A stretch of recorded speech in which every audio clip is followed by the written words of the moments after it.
형제들아, 우리 주 예수 그리스도의 이름으로 너희를 명하노니 게으르게 행하고 우리에게서 받은 전통대로 행하지 아니하는 모든 형제에게서 떠나라. 어떻게 우리를 본받아야 할지를 너희가 스스로 아나니 우리가 너희 가운데서 무질서하게 행하지 아니하며 누구에게서든지 음식을 값없이 먹지 않고 오직 수고하고 애써 주야로 일함은 너희 아무에게도 폐를 끼치지 아니하려 함이니 우리에게 권리가 없는 것이 아니요 오직 스스로 너희에게 본을 보여 우리를 본받게 하려 함이니라. 우리가 너희와 함께 있을 때에도 너희에게 명하기를 누구든지 일하기 싫어하거든 먹지도 말게 하라 하였더니 우리가 들은즉 너희 가운데 게으르게 행하여 도무지 일하지 아니하고 일을 만들기만 하는 자들이 있다 하니 이런 자들에게 우리가 명하고 주 예수 그리스도 안에서 권하기를 조용히 일하여 자기 양식을 먹으라 하노라. 형제들아, 너희는 선을 행하다가 낙심하지 말라. 누가 이 편지에 한 우리 말을 순종하지 아니하거든 그 사람을 지목하여 사귀지 말고 그로 하여금 부끄럽게 하라.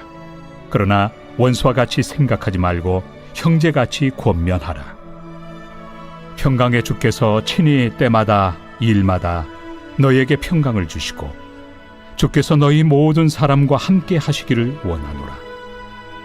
나 바울은 친필로 문안하노니 이는 편지마다 표시로서 이렇게 쓰노라.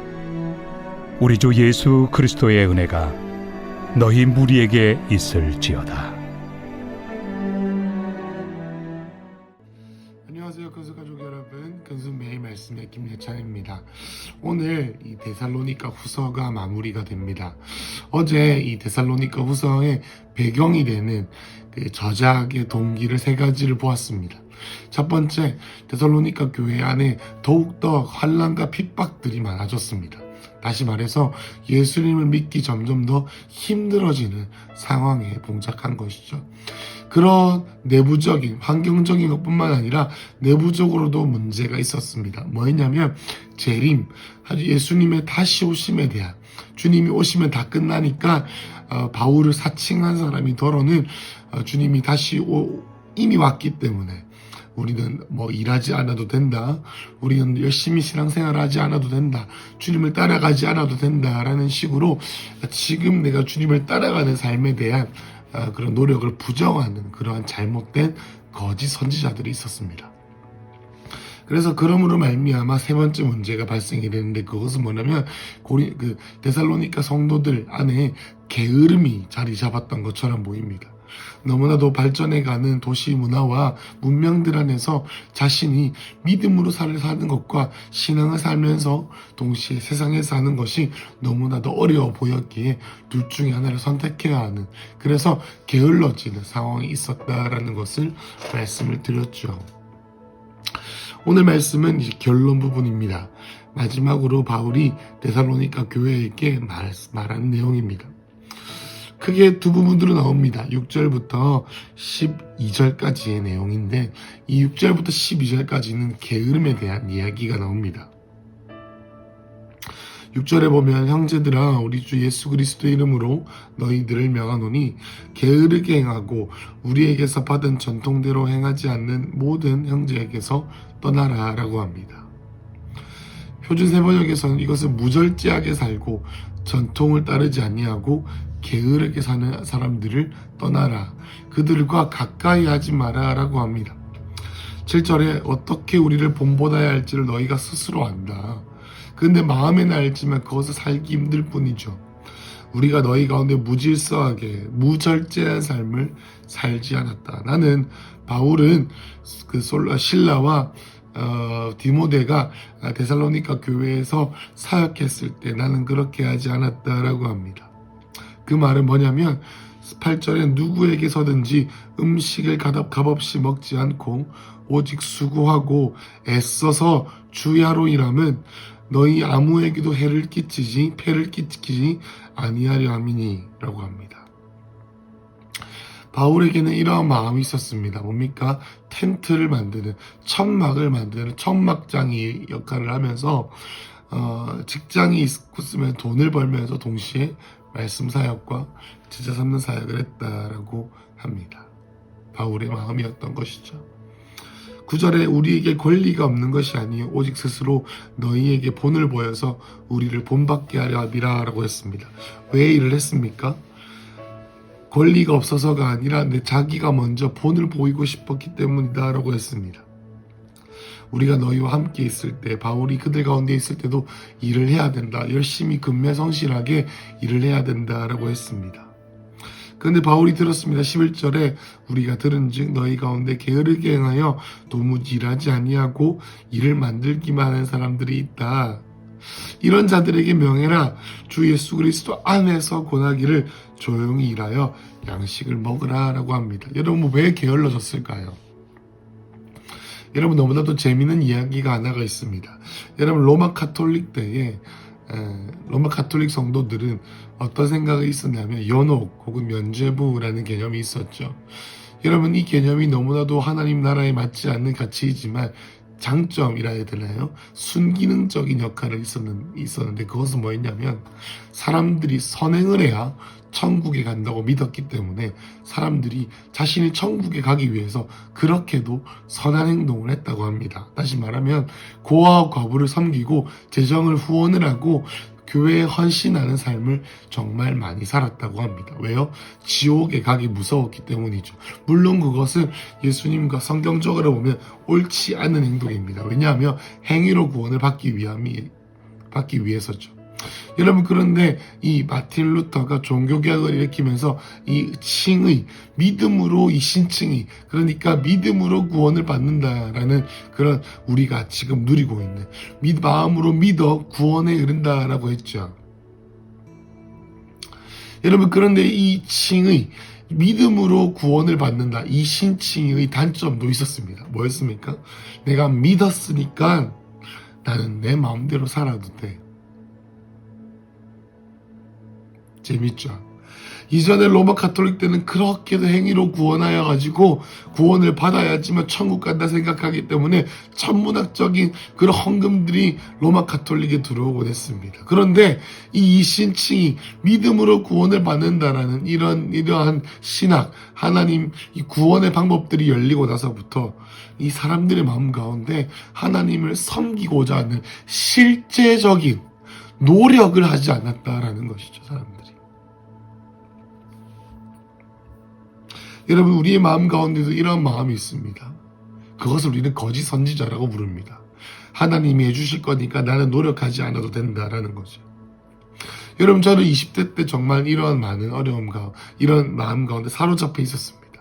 주님이 주실 거니까 나는 아무런 노력하지 않아도 되고 나는 돈을 벌지 않고 다른 사람이 나를 도와줘야 된다라고 하는 가난의 형에 제가 가난의 마인드, 가난의 사고방식에 거지의 사고방식에 휩싸여서 다른 사람이 나를 도와주지 않으면 나는 아무것도 할 수 없는 사람이다라는 그런 거짓 메시지 가운데 사로잡혔었습니다. 근데 어떤 계기들을 통해 주님께서 저에게 약속하신 것이 뭐였냐면 예찬아 내가 너를 축복의 통로로 삼기를 원한다라고 선포해 주셨고 저도 그때부터 하나님 제가 버는 돈과 상관없이 저는 이제 축복의 통로가 될 것이기 때문에 내 손에 주신 자그마한 재정부터 제가 주님 심기를 원하고 축복의 통로가 되기 원합니다 라고 서원했던 기억이 납니다. 여러분 재림 주님은 다시 오실 것입니다. 그렇지만 이 주님이 다시 오시기까지 저와 여러분들을 통해 이 부산 땅과 이 명장동과 우리의 가정과 우리의 직장 가운데 하나님의 나라가 먼저 오게 하기를 원하십니다. 예수님께서 이 땅에 오셔서 하나님 아버지의 성품을 보여주는 삶을 사셨던 것처럼 여러분 저와 여러분이 우리 큰숲교회를 통하여서 또는 우리 삶을 통하여서 게으르지 않고 부지런히 일할 때에 주님께서 우리를 통해 일하실 줄을 믿습니다. 어제 우리 수요 예배 가운데 명주 목사님께서 설교하셨던 것처럼 어두워 보이는 지금 이 가운데 우리가 해야 될 것은 뭡니까? 빛과 소금으로 일어나서 빛을 발해야 될 때가 된 것이죠. 우리가 이 코로나 기간 가운데 막 돌아다녀야 된다 이런 말이 절대 아닙니다. 평안을 끼치는 영혼들을 살리는 그리고 우리 환경 가운데 하나님의 뜻을 구하기 위해서 기도하기를 힘써서 하나님의 마음을 구하는 사람이 되어야만 한다는 것이죠. 여러분, 우리가 속한 환경 가운데 안주하지 마시기를 축복합니다. 결코 안주하지 마십시오. 여러분, 그래서 이 게으름에 대해서 바울이 이 일침을 놓은 다음에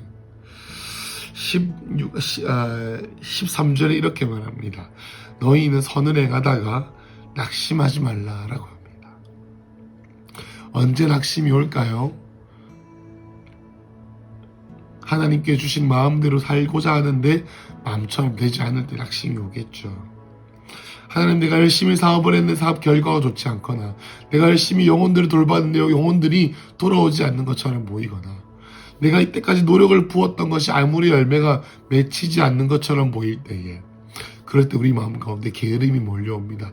영적인 나태함이 몰려옵니다. 영적인 무기력이 몰려옵니다. 여러분, 바울은 바로 그것을 경계한 것입니다.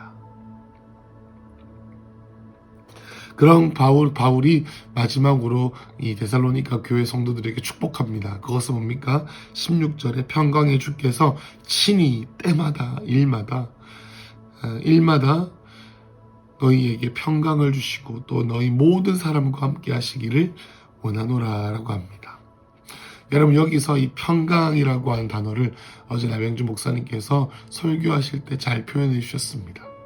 여러분, 이 평강은 에이레네라고 하는 헬라어인데, 이 팍스라고 하는 조건적인 평강, 내가 돈이 있고 어떤 관계적인, 재정적인, 현실적인 조건들이 갖춰진 데서 오는 평안함이 아니라 조건과 상관없이 내 영적인 속사람에게 임하는 이 평강이 에이레네입니다.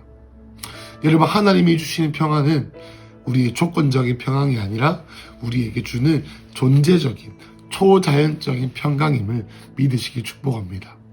여러분, 바울이 데살로니가 교회 성도들이 휩싸여 있는 상황, 핍박과 환란이 점점 거세어져서 신앙생활하는 게 점점 힘들어지고, 또 그래서 교회 안에서 내부적으로 일하기 싫어하고 주님을 섬기기 싫어하고 헌금하기를 싫어하고 헌신하기를 싫어하고 기도하기를 싫어하고 사랑이 식어지며 주님을 따라가기 싫어하는 목소리들이 높아지고, 그리고 마지막으로 그래서 교회 공동체 한가운데 주님을 따라가고 이 땅 가운데 주님의 나라를 오게 하는 것에 게을러지는 이 일들 가운데 주님 선포하시는 겁니다.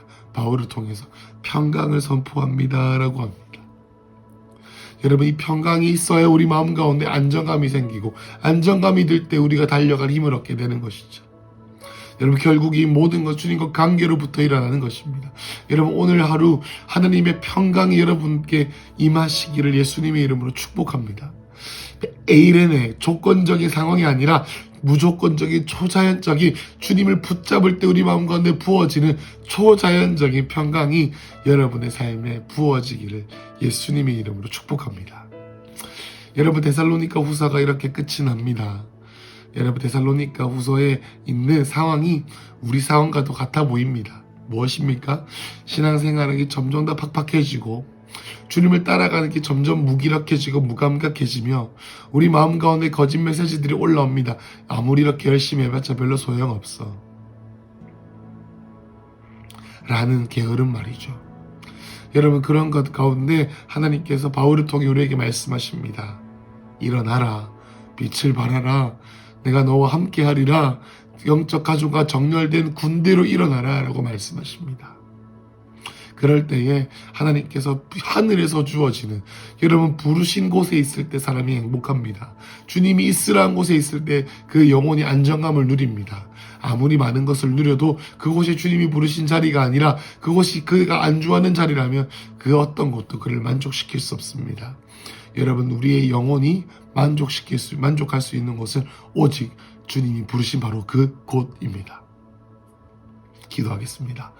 하나님 아버지, 데살로니가 후서를 통해서 주님, 점점 더 신앙생활하기 힘들어지는 이 세상, 한국교회와 이 세상과 코로나 시국 가운데에 하나님 성령께서 우리 한 사람 한 사람을 붙드시사 바울의 고백과 같이 게으르지 말고 일어나라, 착하고 충성된 종아 일어나라 라고 말씀하시는 성령의 음성에 순종하게 하여 주십시오. 주님, 또 평강, 하늘로부터 오는 평강이 우리 모든 건수 가족들에게 임하시사 내가 원하는 상황이 아니라 주님이 부르신 곳에 있을 때 안주하지 아니하고 달려갈 때에 그 마음 가운데 부어지는 깊은 만족감과 깊은 안정감 가운데 오늘 하루를 살 수 있도록 주님 인도하여 주시옵소서. 하나님, 오늘 하루도 우리 모든 큰수 가족들의 삶을 인도하실 것을 기대하며 예수님 이름으로 기도했습니다. 아멘.